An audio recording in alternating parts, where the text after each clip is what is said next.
E3 and Summer's Games Fest and several other special showcases go by in a whirlwind with massive announcements. And obviously everyone has their own opinion for what some of the biggest announcements were from 2021's E3. So here's what we wanted to make sure that you didn't miss from the long week of gaming news. Now, first up, we couldn't start with anything else, is Elden Ring. The long-awaited title finally had a trailer reveal at Summer Games Fest, giving us a look at the creation from a partnership between Game of Thrones writer George R.R. Martin and From Software's Miyazaki. To no one's surprise, considering the Dark Souls background, punishing gameplay and stages defined Elden Ring's preview. The game is set to release on January 21st, 2022 on PC, PS4, and the next-gen consoles. Next up, we have to look at the lush scenery in Avatar: Frontiers of Pandora.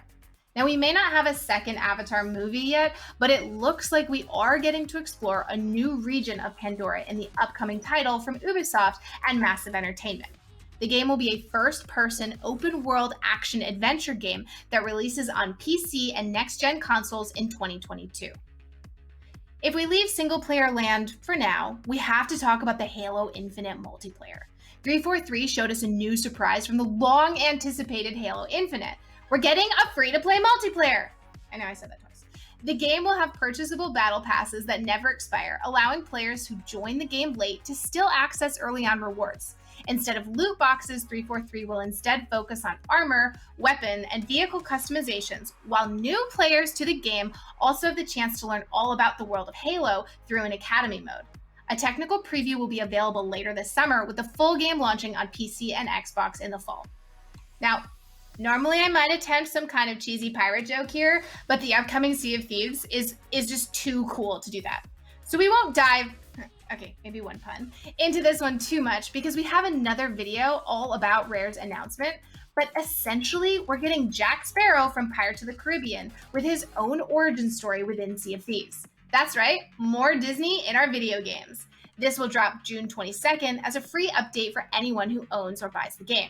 Now, I may be a little biased in our last featured E3 announcement, but after successful technical alphas for Blizzard, Diablo 2 Resurrected has a release date.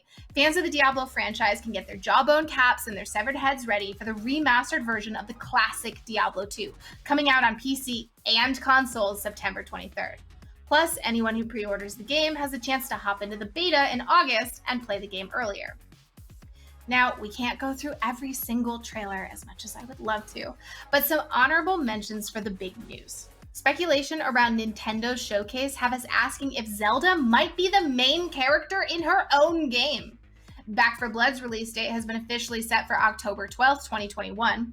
Square Enix's Guardians of the Galaxy will be a single-player action-adventure where you play as Star-Lord, and the Pokemon MOBA has an official cinematic trailer for the game's release on Switch in July and mobile release planned for September.